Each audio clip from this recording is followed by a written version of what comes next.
Olá, pessoal, bem-vindos ao Conta Mais. E hoje é dia de mais uma entrevista aqui no canal do Invest News. E a gente trouxe hoje um convidado para falar sobre empreendedorismo, inovação, startups. A gente está então com o João Kepler. Bom, o João Kepler, ele é escritor, investidor anjo, conferencista e apresentador de TV. É diretor na Bossa Nova Investimentos, que já tem mais de 670 investimentos em startups nos últimos 4 anos. João, muito bem-vindo. Obrigada por ter aceitado o nosso convite. Obrigado, Karina. Prazer estar com vocês aqui. Vamos lá, esclarecer esse assunto que está na moda, mas que tem É isso bastante aí. para falar. Como é que você se divide? Como é que você faz para analisar tanto resultado, acompanhar desempenho? Olha, eu continuo investidor anjo, mas de 2016 para cá, faço isso através de uma empresa de investimentos chamada Bossa Nova. A Bossa Nova é uma empresa que hoje tem 674 investimentos, né? E aí nós montamos uma estrutura para atender e para cuidar dessas empresas. Nosso maior ativo, Karina, quando a gente investe, são as startups, né? Então a gente tem que cuidar das startups, não é só investir, né? A gente investe quando essas empresas são muito pequenas, tem 1 ano de vida, 1 ano e meio, 2 anos de vida. Então, a partir daí, a gente precisa pegar na mão, organizar essas empresas, colocar governança, enfim, e ajudá-la no crescimento para que ela cresça de valuation. Com isso, a gente multiplica o nosso valor investido. Então, a ideia na Bolsa é justamente ter uma estrutura de organização, né, para atender essas empresas com treinamento, com, com apoio, com mentoria, né, com toda a estrutura para elas poderem continuar crescendo e assim valorizar o nosso capital. Agora, antes, né, o passo anterior, quando você vai entrar no negócio, como que é essa avaliação? O que que é levado em conta para decidir entrar, se entra ou não no negócio? Olha, depende muito, esse olhar, né, essa decisão de investimento, depende muito do estágio que cada investidor tem baseado na sua tese de investimento. No nosso caso, nós decidimos investir num estágio chamado pré-seed. Então, no Brasil, nós temos, olha, no mundo todo, nós temos aceleração, investidores anjo, pré-seed, seed, série A, B, C, e aí vai subindo, né? Para cada estágio desse, a empresa tem que estar num nível de maturidade. No caso do pré-seed, aí é similar um pouco com o estágio do anjo, que é aquele estágio onde o empreendedor e a equipe, o time, é muito importante, é essencial, né?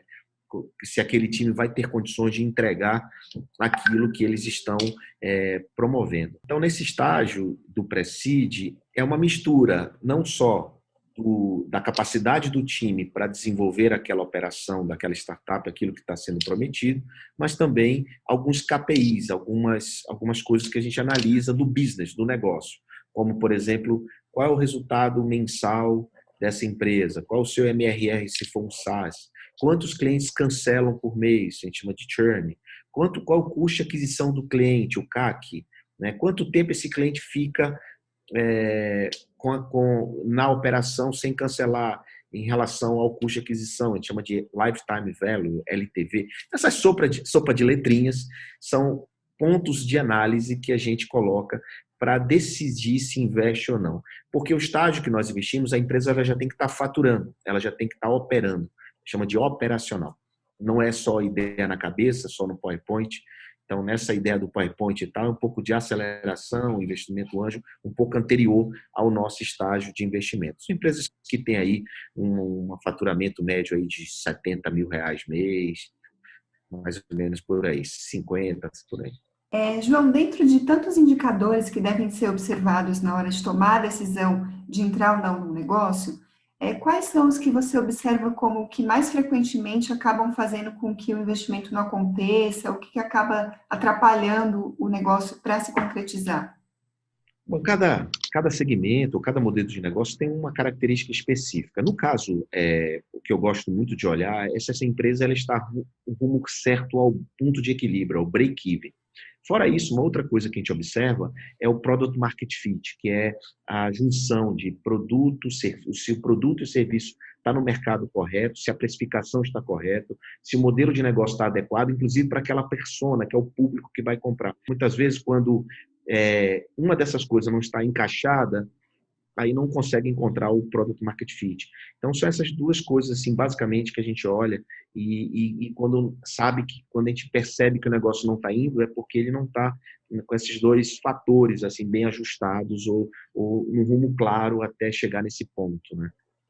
Uhum. É até então um ponto interessante para o empresário, para a pessoa que tem uma startup, ficar de olho antes de procurar um investimento, né? Precisa ajustar primeiro essa questão. Olha, para buscar investimento, o empresário ele tem que olhar, o empresário, o empreendedor, ele tem que verificar muitos outros pontos e buscar captar investimento é uma arte, né? Então, ele tem que entender como pensa a cabeça do investidor. Não pode ser só números, não pode ser só meu projeto é incrível, um PowerPoint lindo, maravilhoso. Né? Tem muitas coisas que ele precisa atrair a atenção do investidor. A moeda mais valiosa hoje em dia é a atenção, né? Não é nenhuma outra coisa. Então, ele precisa entender qual é a tese daquele investidor, ele precisa perceber o que é que o investidor gosta de olhar. Eu gosto de olhar uma coisa, uma métrica, o outro gosta de olhar outra. Ele tem que ser muito assertivo nessa tomada de decisão. Ele não pode estar desesperado pelo dinheiro, porque quando ele está desesperado é melhor ir no banco, que é mais rápido. Né? Ele precisa entender que aquele investidor, dependendo do estágio, vai ajudar ele com muitas outras coisas, vai ajudar ele no crescimento. Ele precisa entender que esse investidor não é sócio, ele é um investidor, né? Portanto, ele vai participar, pode participar do conselho como advisor, como mentor, mas ele não é sócio, ou seja, ele não entra na operação do dia a dia. Então, tem muita coisa que é importante. Inclusive, eu escrevi um livro, não sei, chamado Smart Money, a arte de atrair investidores e dinheiro inteligente para o seu negócio, um prefácio do Ricardo Amorim, justamente para ajudar a comunidade, os empreendedores, os empresários, inclusive os próprios investidores, a entender como é que funciona essa lógica, né, essa tratativa do relacionamento empreendedor-investidor e vice-versa. Você falou uma frase interessante que não precisa estar desesperado, né? Senão é mais fácil ir no banco. Isso casa muito com o momento que a gente está vivendo. A gente até começou a nossa conversa de gravar falando que startups estão na moda. E nessa moda, há quem diga que o momento agora de crise, né, aí com pandemia, é o momento certo para investir em startups, porque elas estão precisando mais do recurso. Como você vê essa avaliação? Você acha que é correto pensar assim e por quê? Olha, veja, o fundamento de investir em startup ele é o mesmo antes da pandemia, durante e depois da pandemia, né? Pós-pandemia. Então não mudou. As startups elas operam em condições de certeza total, elas têm que fazer muito com muito pouco, elas têm que ter um conceito escalável que cresce faturamento sem crescer infraestrutura proporcional. Então, os fundamentos, a lógica de investimento em startup, ela continua a mesma, independente da crise. Eu discordo dessa história de que, por conta da pandemia, virou Black Friday. Ou seja, vamos investir porque está mais barato. Não, eu discordo disso. Pelo contrário, as startups cresceram muito. Né? Tem startup nossa que triplicou o faturamento na pandemia. Por quê? Porque elas já atuavam na nova economia, com base digital, com inovação, né? Resolvendo problemas reais que a indústria tradicional, a velha economia, está cheia de problema durante a pandemia. Com a quantidade de ligações que eu recebi durante a pandemia de empresário, eu preciso de alguém para me ajudar em tal coisa. Uma startup ia lá e fazia. Ou seja, ela ia lá fazer o quê? Resolver problemas da velha indústria. Ok? Que, por mais que a mentalidade do empresário seja voltada para a inovação, muitas vezes ele não estava estruturado e preparado para isso, para fazer tão rápido. Né? Eu conheço empresas, bancos inclusive, que fizeram em 2 semanas o que estava projetado para 4 meses. Né? Então, tem muitos casos desse. Isso por quê? Porque as startups exatamente ajudaram. As startups já operavam everywhere, não era home office, era em qualquer lugar.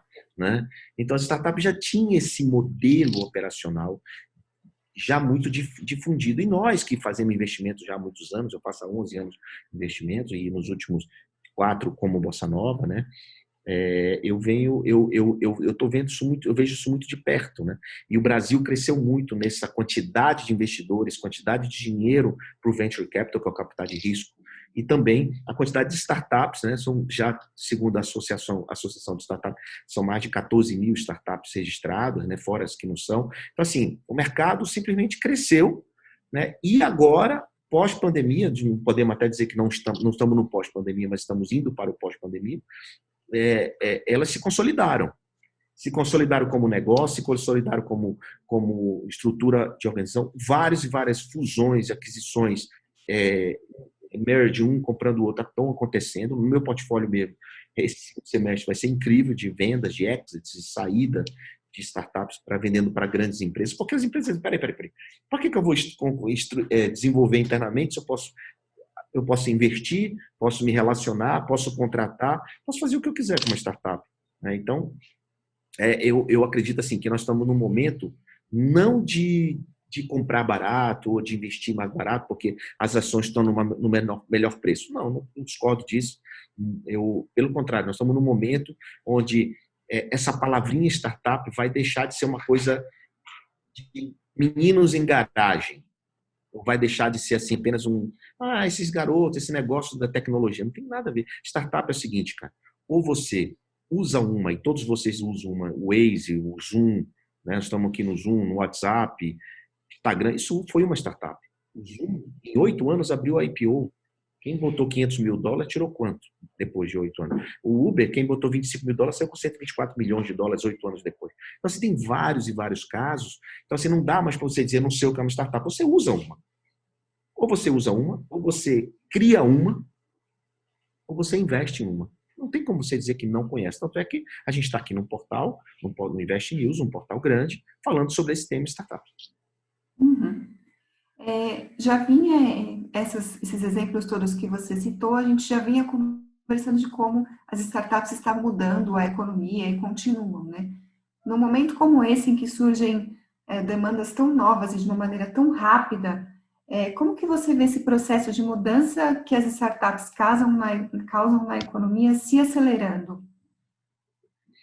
As startups, elas inevitavelmente vão ajudar na transformação digital das grandes companhias, né? E é isso, elas estão sendo procuradas e elas fazem parte desse processo de transformação digital, todo mundo buscando de alguma forma, viu por exemplo, os escritórios, as empresas que não queriam deixar o colaborador home office. Agora não tem outra alternativa, de repente não tinha outra alternativa. As escolas que o EAD demoraram a fazer EAD, de repente não tinha outra alternativa. Os restaurantes que não faziam delivery, de repente não tinha outra alternativa. Então, esse de repente aconteceu em todos os segmentos. E quem resolveu essa situação pontual?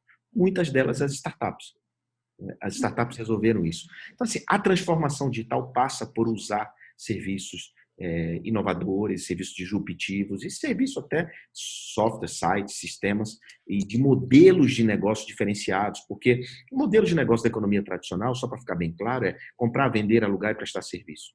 Agora a gente está vendo na nova economia, além desses modelos tradicionais, a gente tem download, assinatura e vários modelos que foi inserido justamente por conta de toda essa conjuntura que a gente já conhecia e agora o mercado inteiro passou a conhecer. E virou, de certa forma, uma oportunidade de investimento, né? Tem bastante dinheiro sendo carimbado para capital de risco, porque efetivamente é um risco de perder tudo que colocou. Mas, como chamou atenção, como elas, de repente, fez parte do cotidiano. Antigamente a gente olhava startup no caderno de informática, escondido em qualquer jornal. Hoje está na primeira página dos melhores jornais, dos melhores portais, né? Jornal nem tem mais jornal impresso.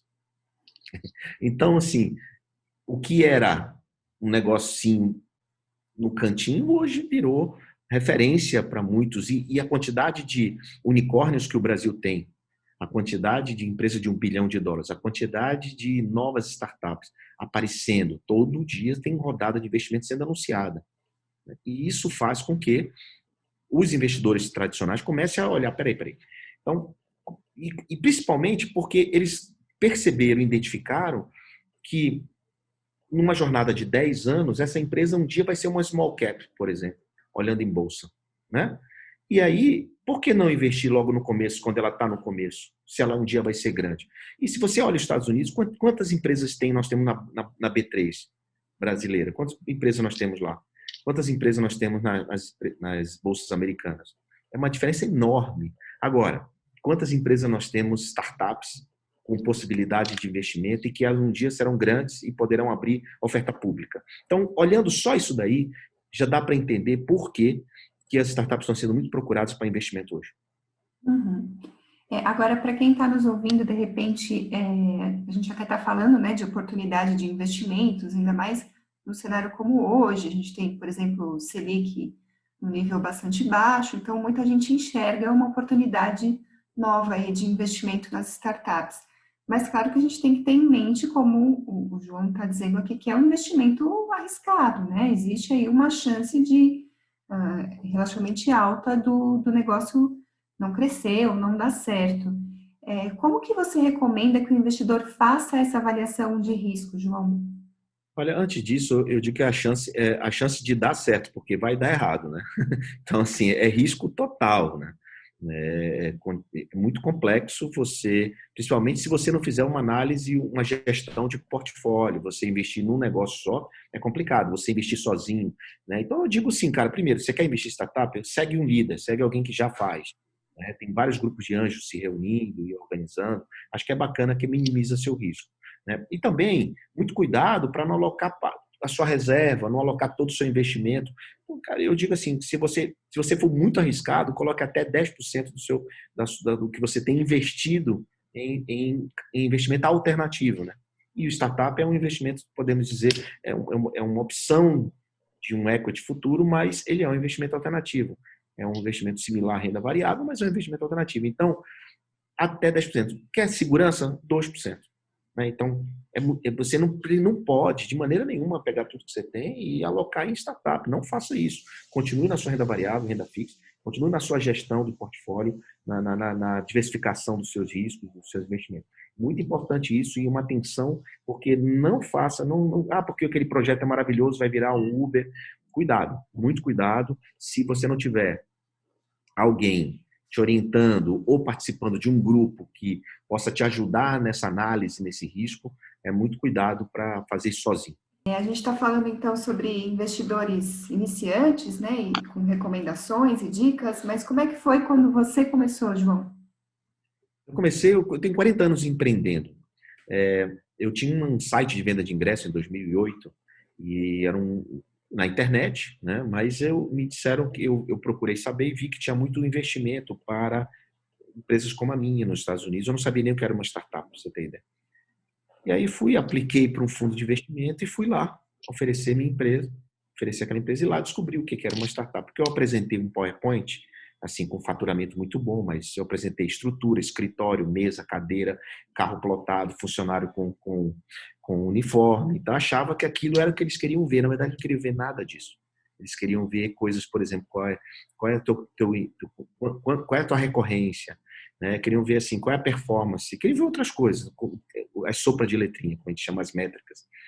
E eu não sabia nada disso. No final, um mentor, um investidor que estava na banca, me chamou e disse assim, cara, para você faz B2C, você precisa, que tal fazer B2B2C? E começou a me dar um monte de dica, uma mentoria, como a gente chama, né? Eu digo, o que você faz? Ele sou investidor anjo e também sou LP, ou seja, Limited Partner dentro de um fundo que eu tinha aplicado. E aí recebi um não, mas eu saí de lá com uma grande mentoria e terminei me virando, eu botei na minha cabeça que eu queria ser um deles ali naquela mesa, né? Se fosse um de vocês. Né? E terminei virando anjo e aprendi, eu fui um dos pioneiros no Brasil nesse negócio de investimento anjo. Ajudei muitos empresários a se tornar anjo, né? Muitos mesmo, principalmente no Nordeste. E de lá para cá, eu mudei o lado de chapéu, né? Mais empreendedor, mas passei a empreender no negócio dos outros, não mais nos meus. Então, investir, fazer investimento. Meu resultado até agora, só para ter uma ideia, um overview, né? Nesses 10, 11 anos investindo, são mais de 670 negócios, investimentos. Temos 42 write-offs, isso significa prejuízo, negócios que não deram certo. E temos 15 saídas, eventos de liquidez que o dinheiro voltou. Então, assim, praticamente as 15 vezes que voltou o dinheiro é suficiente para remunerar boa parte dos investimentos que a gente faz. E a ideia, no final das contas, eu tenho um projeto de investir em 1.000 empresas. São 1.000 startups, né? Por quê? Porque em 10 anos, 1.000 empresas em 10 anos. Porque a gente acredita que em 10 anos, entre essas 1.000 empresas, vamos ter uma ou duas que podem estourar, né, e remunerar todo o portfólio. Já temos várias que nos dão muitas alegrias, né, que cresceram bastante. A lógica desse negócio, Karina, é você multiplicar o valor investido. Então, se você bota 200 mil, quantas vezes esse 200 vai ser multiplicado ao longo do período. Então, essa é mais ou menos a lógica daquilo que a gente faz. Eu quero que essa empresa cresça para poder ter outras rodadas de investimento para aumentar o valuation, para que eu consiga multiplicar meu valor investido. Uhum. E como que ficam essas projeções e essas metas em momentos que a economia na qual essas empresas estão inseridas sofre, às vezes, solavancos inesperados, né, como esse que a gente tem agora, mas a gente já vinha de uma crise antes. Como que isso influencia nas projeções que você costuma fazer, né, o cenário econômico como um todo? Olha, em 2016, tivemos uma crise política no Brasil e as startups cresceram. No momento da pandemia agora, problema sério mundial, as startups cresceram. Em termos de investimento, no Brasil, ano passado, nós tivemos 3 investimentos da SoftBank muito grandes. Isso deu uma desregulada, digamos assim, se for comparar até julho, o investimento de 2019 em relação ao número de investimentos e valores de 2019 para 20, só por conta desses 3 investimentos que ficaram fora da curva, né? Então, se tirar esses 3 investimentos, se você for olhar, o volume de investimento e quantidade cresceu. Então, continuamos crescendo. Então, crescendo o número de investidores, crescendo o número de investimentos, crescendo o número de quantidade de investimentos, porque no caso da Bossa, a gente investe em cheques menores, cheques de 400 mil, 300 mil, 500 mil. Nós somos um venture capital que decidiu, ao invés de dar 1 milhão para uma empresa, a gente dá 1 milhão para 3 empresas, para 4 empresas, para uma, para 2 empresas. Então, a gente acredita muito nessa tese do pre-seed, quantidade, e que, conforme a empresa vai crescendo, a gente vai aportando mais recursos nela, para acreditando nela. Então, a gente quer meio que pegar no começo, pegar pela mão e ajudar essa empresa a crescer, e não pegar uma empresa já madura lá na frente, né? Porque aí a gente vai pagar um valor muito maior em relação ao valuation dela. Então, como estratégia, a gente entra num valuation pequeno, com cheque menor, e aí a gente tem condições de fazer mais cheques para mais pessoas. E o resultado disso é incrível, porque você vira uma comunidade. Esses empreendedores passam a ser da sua família. A gente tem uma rede chamada Rede Bossa. E o melhor de tudo isso, a gente está ajudando as empresas no Vale da Morte, no momento que elas mais precisam. Né? Tem várias pesquisas que falam que nos 5 anos metade das empresas morrem, né? E no nosso caso, a gente, com essa sobrevida, a gente ajuda essa empresa a sair dessa curva e aí crescer. E mais do que isso, a gente está ajudando na geração de renda, trabalho e desenvolvimento econômico. Porque mais oportunidades, ao invés de dar para uma empresa, dá para várias. Então, essa é a lógica de tudo que a gente faz, né? O processo nosso é um processo que existe uma estratégia por trás e escolha desse estágio de investimento. Uhum. Em meio a tudo isso, as empresas, as grandes empresas mais tradicionais, enfim, as que eventualmente até sofreram um pouco agora nesse cenário de necessidade de adaptação, como que você vê as perspectivas para essas empresas diante do crescimento das startups? Você acha que vai haver um movimento mais acelerado de inovação? Ou as startups vão crescer mais ainda em cima de alguma lacuna que possa surgir? O que você avalia? Olha, já está acontecendo, né? Essa aceleração já aconteceu e os empresários estão todos buscando, de alguma forma, entender o que está acontecendo. Alguns já foram atropelados, outros vão ser, e outros estão entendendo e estão fazendo aquilo que eu digo, ou se relacionando, ou investindo, ou criando, ou fazendo um hackathon, que a gente imagina, que a gente fala que gera um problema, uma demanda, e as startups criam as soluções internas. Então, assim, tem várias formas dessas empresas se relacionarem com essas startups. Eu não vejo uma outra alternativa para acelerar o processo de inovação, e todos os empresários já entenderam que não tem como ficar fora disso. Não tem como ficar fora disso. A questão é que essa camada de serviço que essas startups criaram, elas muitas vezes ficam até maiores do que efetivamente aquilo que eles fizeram a vida toda e que deu certo. Se for uma indústria, por exemplo, com um serviço tradicional, a camada de serviço, o canal de relacionamento, o canal de comunicação, o canal de comercialização que essas startups criam, essa camada de serviço, ela cresce inicialmente, ou seja, ela cresce, não precisa da infraestrutura. Se aquele serviço não está bugado na camada, se aquele aquele produto ou serviço não está plugado nessa camada de serviço, o que vai acontecer? Eles vão plugar outro, vão plugar outro, vão plugar outro, ou em alguns casos vão até criar, vão até a própria startup fazer aquilo que tem que ser feito. Então, por conta de tudo isso que a gente está falando aqui, por isso é que cada dia tem aparecido mais startups e mais negócios. E também, muito porque era muito difícil abrir empresa no passado. Hoje em dia é muito mais fácil abrir empresa, né? Muito mais fácil você não precisa de infraestrutura para abrir um negócio. Tem muitas ferramentas gratuitas para tudo, né? E até as que são pagas são baratas. Então, por conta de tudo isso, existe um facilitador, né? Que para você empreender, basta você desenvolver uma solução em cima de um problema na sua comunidade, na sua rua, nas empresas, naquele segmento, seja lá qual for. Então, por conta de tudo isso que eu estou falando, eu não vejo como qualquer empresa, seja ela qual for, e até porque eu digo sempre que o sucesso seu do passado não garante sucesso no futuro. Né? Não garante. Por mais estruturado que você seja, você tem que se reinventar o tempo todo. A questão de ordem agora é ré. Né? E eu trago para vocês 2 exemplos bem simples. A Apple. A Apple, pô, poderia ficar tranquila ali na fabricação de celulares, 1, 12, 13, 14, né? Computadores. Então, a Apple se transformou numa plataforma de serviço. Se você for ver a Apple Store, o faturamento da Apple Store, todo mundo precisa da Apple Store para plugar os seus aplicativos lá. Então, assim, Google Play, Apple Store virou uma plataforma de serviço. Então, eu digo assim, se você não pensar assim, se seu negócio não pensar em virar uma plataforma de serviço para agregar, virar um hub, a sua chance é muito menor do que a de quem está pensando assim. Indústrias, por exemplo, Red Bull, energético, né? Hoje é muito mais do que vende energético. Plataforma de equipe de Fórmula 1, time de futebol, plataforma de entretenimento, música, etc. Por quê? Ela transformou os clientes em fãs, né? Em plataforma, em engajamento. Então, assim, tudo isso faz parte de uma nova modelagem para entendimento do novo consumo, né? Da questão da comunidade, de trazer todo mundo para perto, para poder virar fã, né? Para poder consumir, para poder indicar, se engajar. É isso, e esse não é um papo de rede social, isso é um papo para manter os negócios vivos, eles precisam efetivamente pensar assim que os empreendedores já pensam. E aí, voltando então na pergunta anterior, independe de crise, né, João? Transformação tem a ver com a necessidade do momento, né? Esse também depende de crise e alguns empresários me perguntam, João, o que é que eu preciso fazer? Eu digo, você precisa pensar como um aplicativo.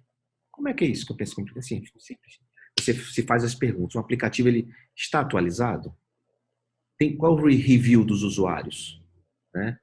Qual a última versão? Você tem que pensar com o aplicativo. Você tem que verificar. Não é porque você você lançou o aplicativo há 10 anos atrás, 15 anos atrás, sua empresa, você fatura bem, está tudo bem, tudo ótimo, eu sou um investidor de sucesso, tudo certo.